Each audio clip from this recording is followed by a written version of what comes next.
Tem uma sensação que quase todo mundo conhece, mas poucos conseguem nomear com precisão.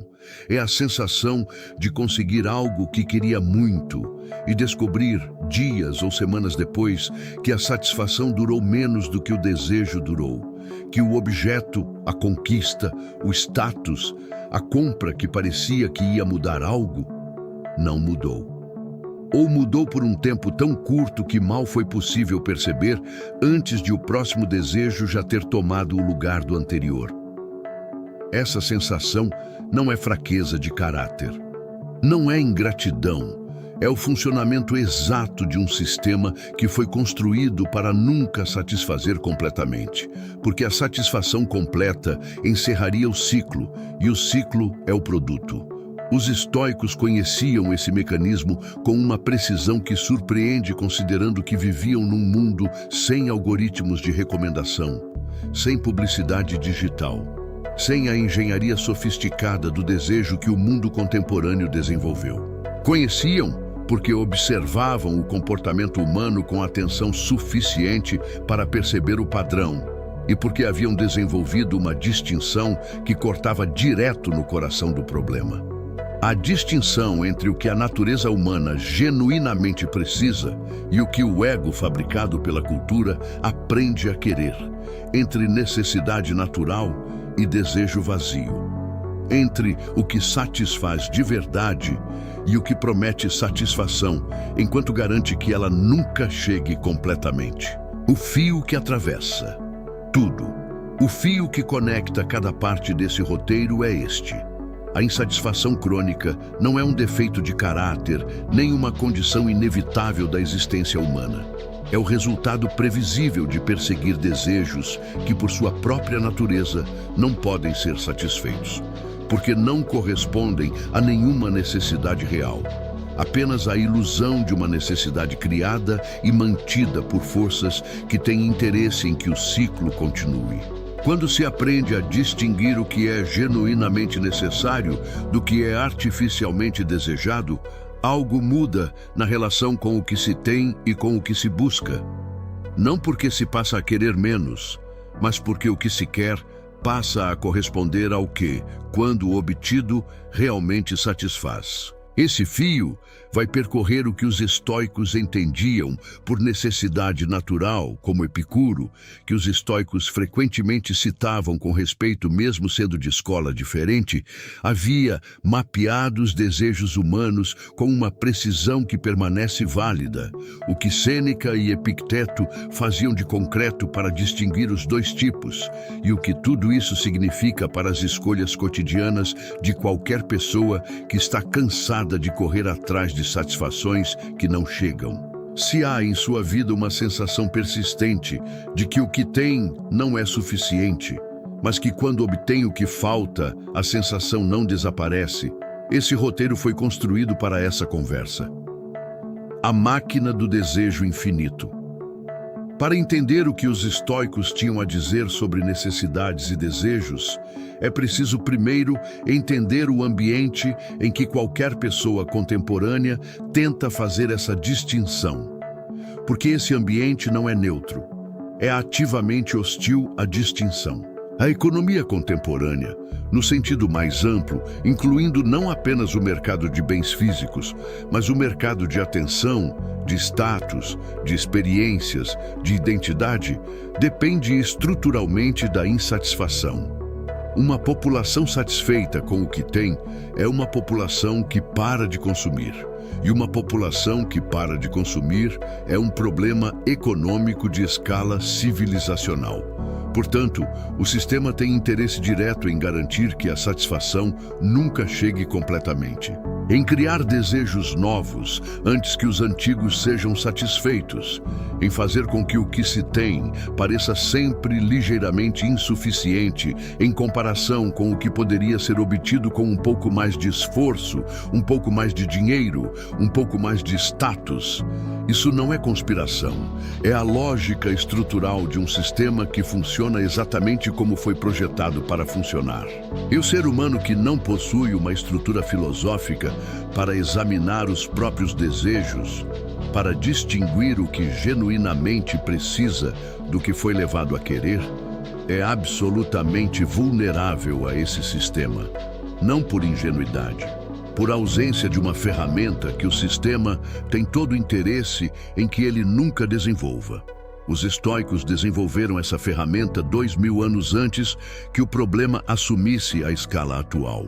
E a ferramenta permanece operante, porque a natureza humana que ela examina não mudou, mesmo que o ambiente que a explora tenha se sofisticado além de qualquer reconhecimento. Epicuro e o mapa dos desejos.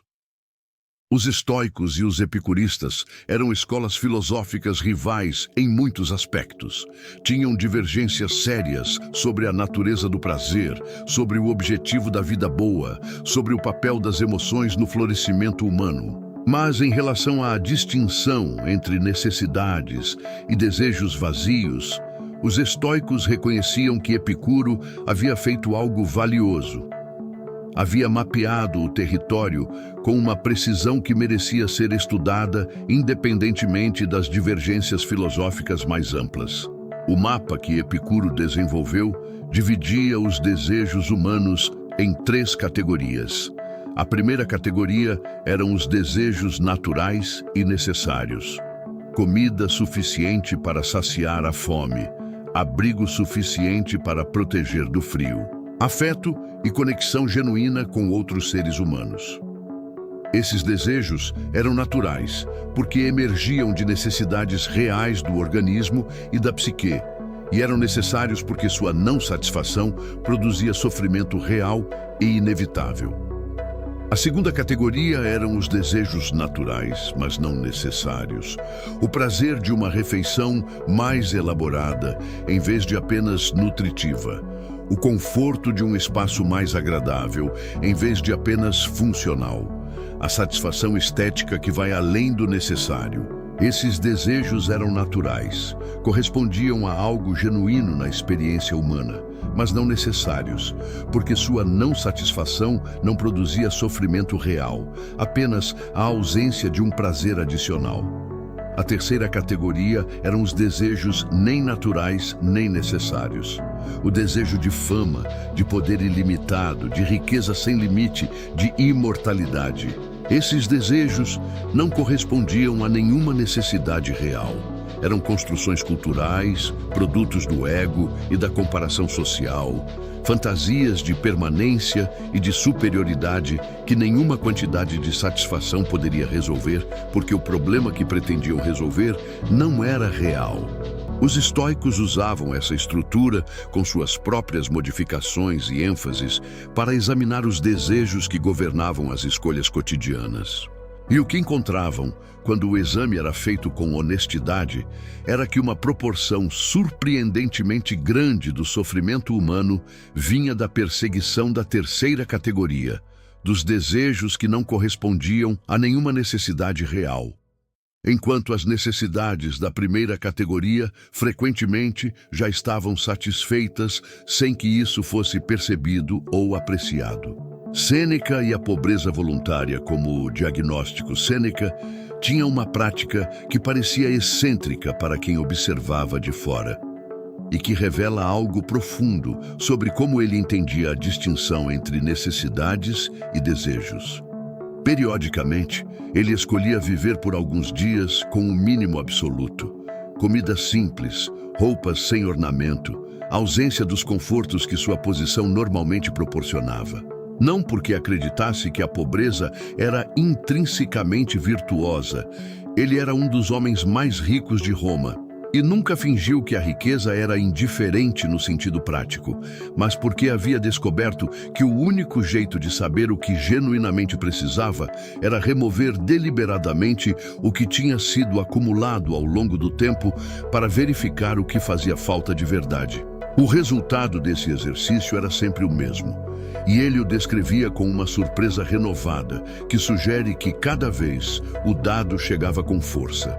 Quase nada que parecia necessário era de fato necessário. A maioria dos confortos que pareciam indispensáveis eram simplesmente hábitos, coisas que haviam sido incorporadas ao padrão de vida porque estavam disponíveis, não porque correspondiam a nenhuma necessidade real. A sua ausência não produzia sofrimento. Produzia apenas a estranheza do que é diferente do habitual.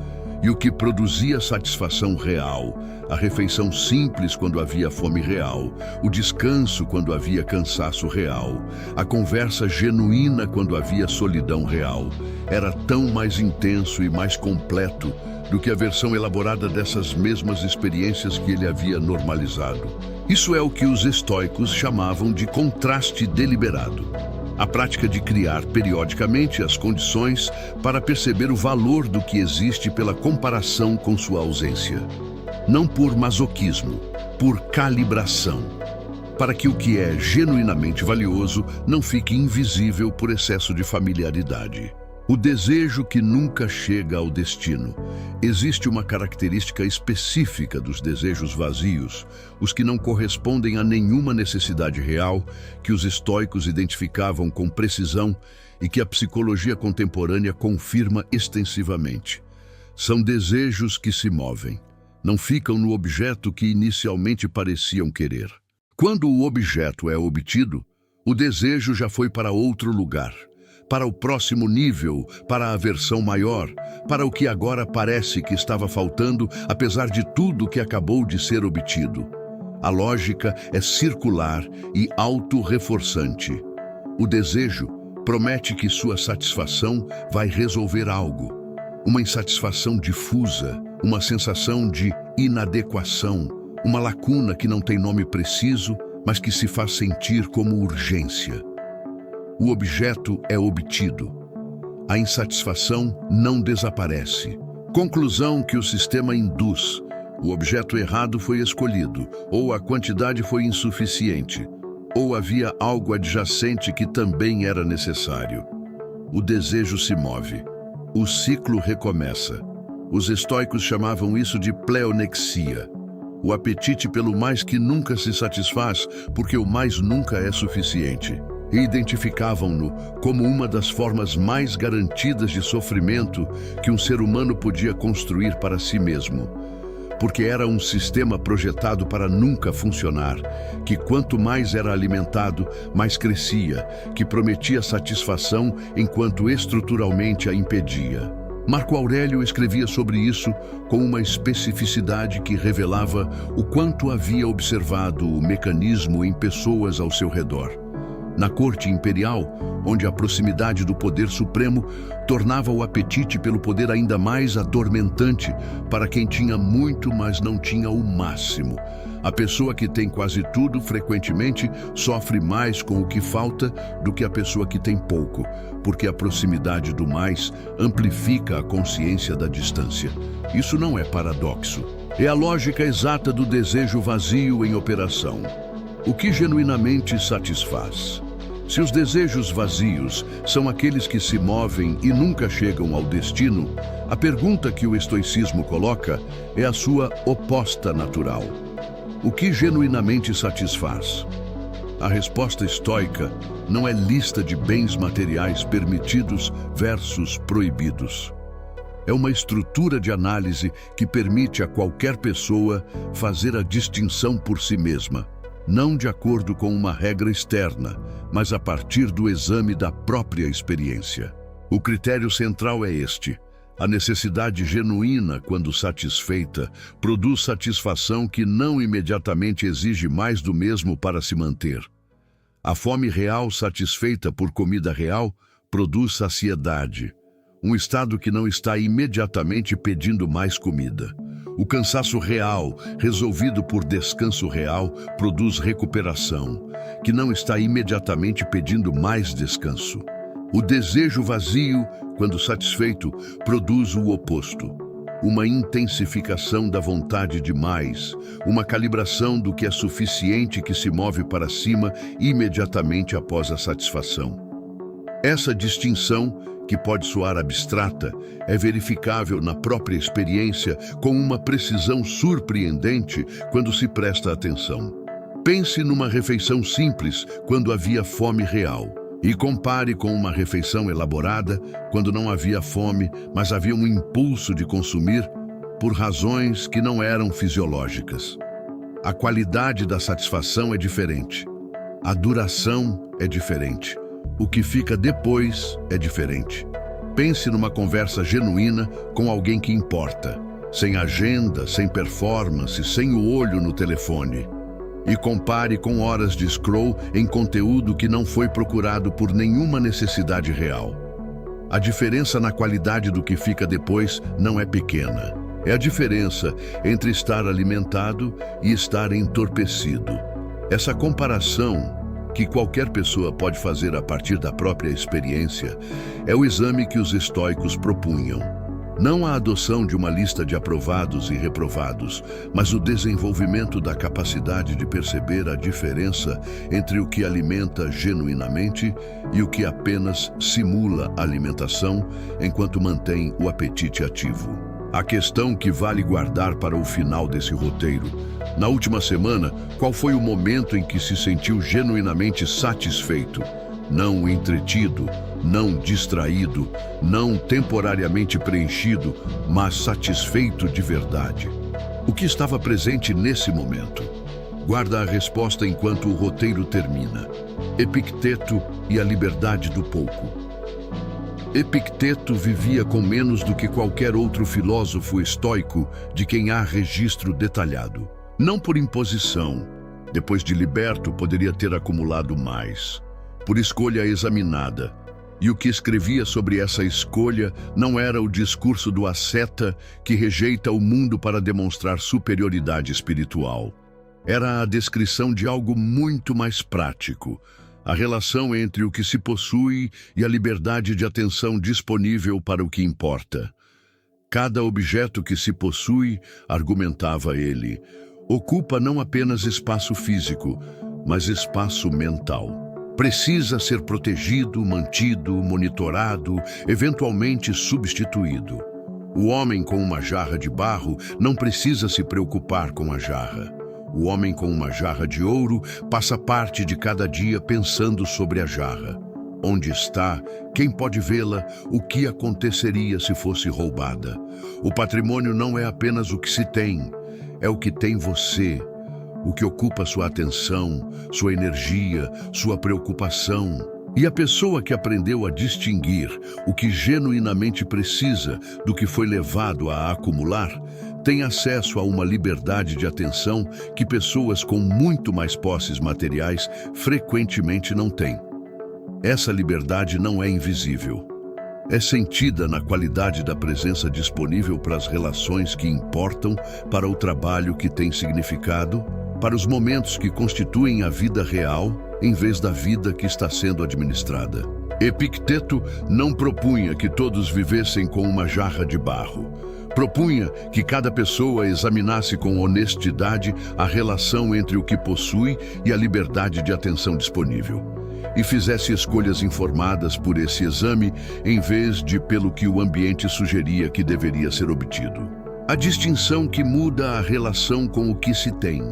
Há uma consequência da distinção entre necessidades reais e desejos vazios, que é talvez a mais imediatamente transformadora e que não exige nenhuma mudança no que se possui para começar a funcionar.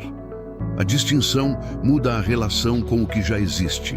A pessoa que aprende a perceber o valor do que genuinamente satisfaz, que desenvolve a atenção para a qualidade da satisfação real, em contraste com a promessa de satisfação dos desejos vazios, começa a notar o que estava sempre presente, mas invisível por excesso de familiaridade. A saúde que não estava sendo valorizada porque a atenção estava no corpo que poderia ser diferente. As relações que estavam ali, mas que competiam com distrações que prometiam mais enquanto entregavam menos. A capacidade de pensar com clareza, de criar, de se conectar, que estava disponível, mas subutilizada, porque a atenção estava dispersa por desejos que consumiam sem alimentar. Os estoicos chamavam de prosoche, atenção. A prática de estar presente o suficiente para perceber o que realmente está acontecendo. E quando essa atenção é direcionada para distinguir o que alimenta genuinamente do que apenas simula a alimentação, Algo muda na qualidade da experiência cotidiana sem que nenhuma circunstância externa precise mudar primeiro. Não porque a vida se torna magicamente satisfatória, mas porque a capacidade de perceber o que já é satisfatório, o que estava lá o tempo todo, aguardando atenção suficiente para ser percebido, se desenvolve. E essa capacidade, uma vez desenvolvida, não pode ser desinstalada. A prática. O filtro racional. A prática concreta que o estoicismo propõe para a distinção entre necessidades naturais e desejos vazios não começa com uma lista de coisas permitidas e proibidas. Começa com um filtro, uma série de perguntas que, quando aplicadas com honestidade, antes de qualquer busca ou aquisição significativa, permitem distinguir o que está sendo perseguido. O primeiro filtro é a pergunta da natureza. Esse desejo corresponde a uma necessidade real do organismo ou da psique, algo que, não satisfeito, produz sofrimento genuíno, ou corresponde a uma construção cultural, uma comparação social, uma sensação de inadequação fabricada por um sistema que tem interesse em mantê-la. O segundo filtro é a pergunta da satisfação. Quando obtenho o que estou buscando, a satisfação que resulta é do tipo que fecha o ciclo, que produz um estado de suficiência que não imediatamente exige mais? Ou é do tipo que se move, que imediatamente aponta para o próximo nível, o próximo objeto, a próxima versão que agora parece que estava faltando? O terceiro filtro é a pergunta do custo real. O que este desejo está consumindo, não apenas em termos financeiros, mas em termos de atenção, de tempo, de energia, de liberdade de atenção disponível para o que genuinamente importa? O custo real de qualquer desejo é sempre maior do que o custo de aquisição do objeto, e essa diferença raramente é calculada antes de o desejo ser perseguido. E o quarto filtro é a pergunta da origem. Esse desejo surgiu de dentro, de uma percepção genuína de que algo está faltando que a experiência confirma, ou surgiu de fora, de uma exposição a uma imagem, a uma comparação, a uma narrativa que criou a sensação de que algo estava faltando onde antes não havia essa sensação. Esses quatro filtros não eliminam o desejo. Não são projetados para isso. São projetados para revelar a natureza do desejo, para que a pessoa que o está perseguindo saiba o que está perseguindo e possa escolher com informação real, em vez de com a ilusão de urgência que o desejo vazio cria para si mesmo. O suficiente, que está sempre mais perto do que parece. Há uma afirmação no centro do pensamento estoico sobre necessidades e desejos que é talvez a mais subversiva que essa filosofia produz, e que vai mais diretamente contra o espírito do tempo contemporâneo do que qualquer outra. O suficiente já existe e está mais perto do que parece.